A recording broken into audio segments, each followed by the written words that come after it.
Kenapa harus diubah? Karena 4 sehat 5 sempurna hanya menjelaskan jenisnya saja. Kita tidak tahu jumlahnya berapa. Sedangkan gizi seimbang menggunakan pilar. Jadi ada segi tiganya, di mana teman-teman pemirsa bisa melihat yang mana sih yang perlu banyak, yang mana yang perlu kurang, beserta dengan porsinya.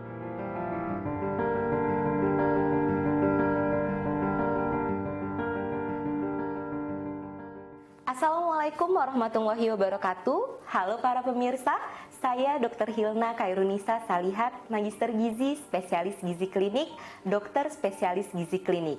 Hari ini kita akan membahas mengenai penerapan gizi seimbang dalam kehidupan sehari-hari. Di tengah pandemi yang melanda Indonesia, pemirsa harus senantiasa menerapkan gizi seimbang agar tetap sehat, bugar, dan bahagia.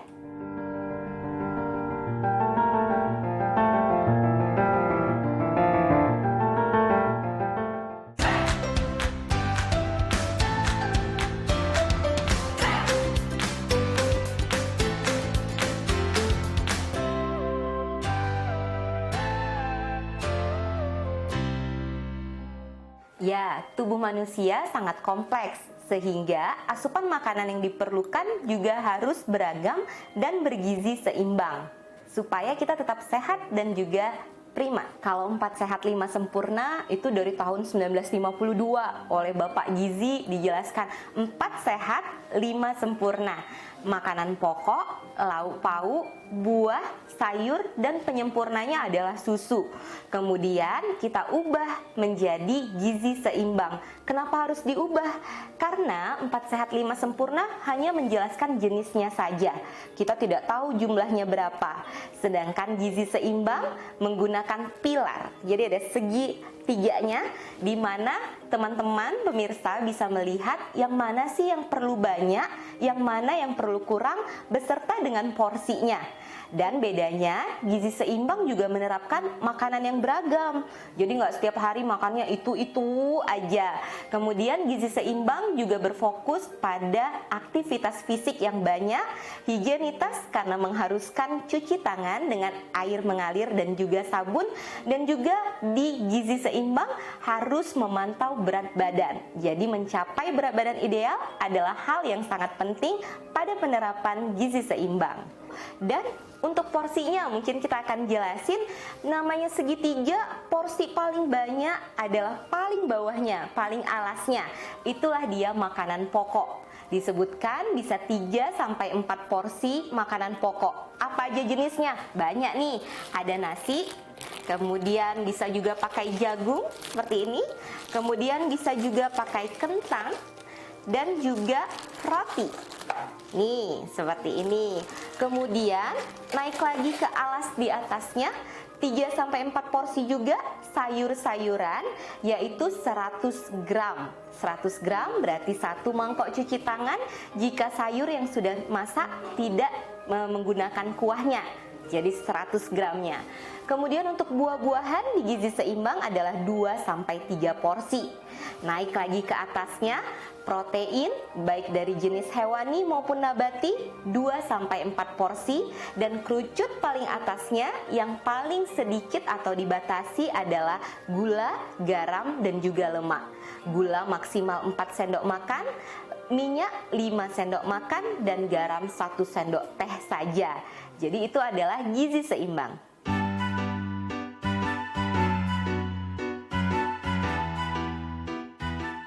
Bisa, vegetarian juga bisa menerapkan pola gizi seimbang. Kelebihannya apa? Kelebihannya sumber nabati biasanya lebih kompleks, lemaknya adalah lemak yang baik, yaitu lemak yang tidak jenuh, kemudian seratnya juga tinggi, mineral baik itu magnesium, kalsium itu jauh lebih banyak dibandingkan protein yang hewani, karena lemak di hewani adalah lemak yang jenuh, sedangkan untuk serat dan juga mikronutriennya juga biasanya bukan yang magnesium, kalsium, dan yang lainnya. porsinya. Jika teman-teman sudah menerapkan vegetarian, berarti teman-teman membutuhkan porsi protein yang jauh lebih besar daripada jika mengkonsumsi keduanya secara seimbang. Jadi kalau biasa 2-3 porsi, bolehlah menjadi 4-6 porsi. Kenapa? Ada asam amino yang penting terutama untuk imunitas tubuh yang tidak bisa terpenuhi hanya dari kacang-kacangan saja. Kemudian dikombinasikan dengan biji-bijian dan juga sereal yang utuh, misalnya gandum utuh, oat atau quinoa. Dari data yang ada di Indonesia di tahun 2016 ternyata udah ada surveinya nih. Orang Indonesia kebutuhan kalorinya rata 2150 kilokalori, sedangkan rata makanannya itu 2100. Bagus lah ya, kurang lebih. Kemudian kalau dari proteinnya juga sudah mencukupi ratanya. Tapi masalah yang paling besar dari pola asupan orang Indonesia yang tidak menerapkan pola gizi seimbang adalah sayur dan buah. Faktanya 93,5% orang Indonesia makan porsi buah dan sayur di bawah 3 porsi per harinya. Padahal kita tadi tahu sayur saja harus 3-4 porsi dan buah 2-3 porsi. Oleh karena itu harus digalakkan lagi nih, gimana caranya supaya orang-orang makan sayur dan buah dengan porsi yang tepat. Pola gizi seimbang sangat penting untuk tubuh yang sehat, bugar, dan juga bahagia. Sehingga teman-teman bisa tetap menjaga berat badan ideal dan terhindar dari berbagai resiko penyakit degeneratif seperti diabetes mellitus atau sakit gula, tekanan darah tinggi atau hipertensi, penyakit jantung, stroke, dan banyak penyakit yang lainnya.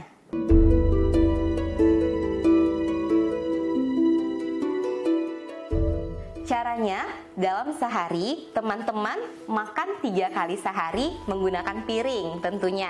Nah, piringnya kita bagi. Pertama kita bagi 2 dulu, kemudian dari setengahnya 2/3-nya harus diisi dengan sayuran. Oke, nah sayurannya apa? Warnanya juga beda-beda. Misalkan ada warna hijau sayurnya di sini, kemudian wortelnya warnanya orange, kemudian ditambah dengan bumbunya, misalnya tomat ya, juga sayur, ada warna merahnya. Nah, dari setengah yang tadi, sepertiganya adalah buah. Buahnya kita bedain warnanya, karena warna yang berbeda, kandungan zat aktif di dalamnya juga berbeda. Kita butuh beragam zat aktif tersebut dalam jumlah yang sedikit tapi beragam. Misalnya warna kuning, ini dia pisangnya. Inilah setengah piringnya. Setengah yang lain, dari 2/3-nya adalah nasi. Satu porsi nasi cuman segini, sekitar 100 gram atau 5-6 sendok makan nasi yang sudah dimasak. Kita letakkan di sini. Nah, sepertiga dari setengahnya lagi adalah lauk. Misalnya kita mau pakai tempe, satu porsinya adalah sekitar 75 gram. Kemudian atau kita mau tambahin kacang. Kacangnya misalnya kacang merah. Letakkan di sininya. Karena kalau pakai protein nabati harus lebih banyak proteinnya, kita bisa tambahkan satu lagi. Telur nih misalnya ya, atau tahu, boleh telur deh, kita masukin di sini 1 butir. Jadi deh makanannya.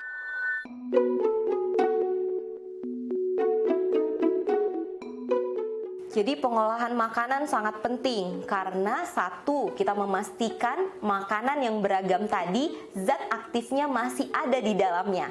Kemudian yang kedua, tidak berlebihan gizi seimbangnya.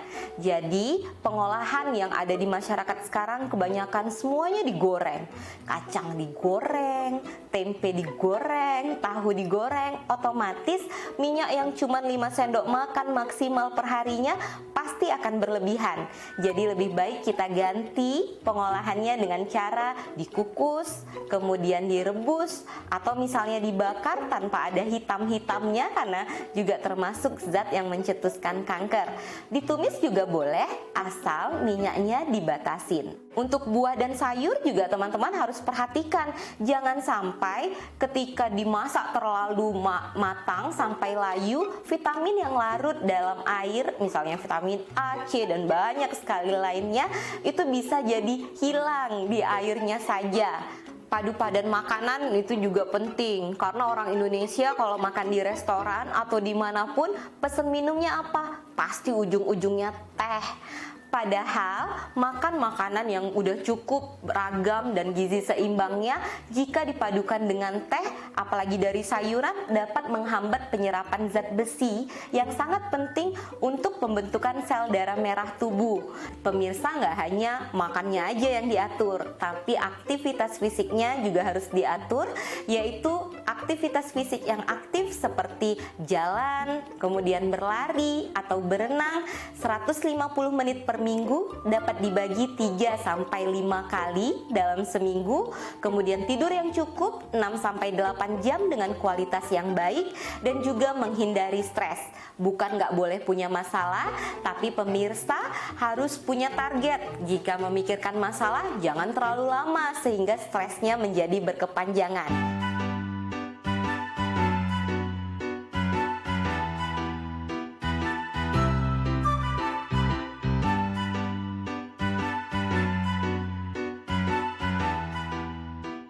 Baiklah pemirsa, tadi kita sudah membahas bagaimana penerapan pola gizi seimbang. Sebagai kesimpulan, pola gizi seimbang dapat diterapkan dengan mengkonsumsi 3-4 porsi makanan pokok, 3-4 porsi sayuran, 2-3 porsi buah-buahan, protein 2-4 porsi, dan membatasi gula, garam, dan juga lemak.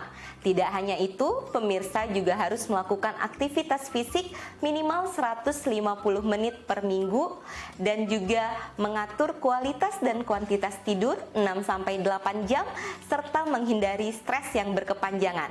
Selamat menerapkan pola hidup sehat. Sampai jumpa.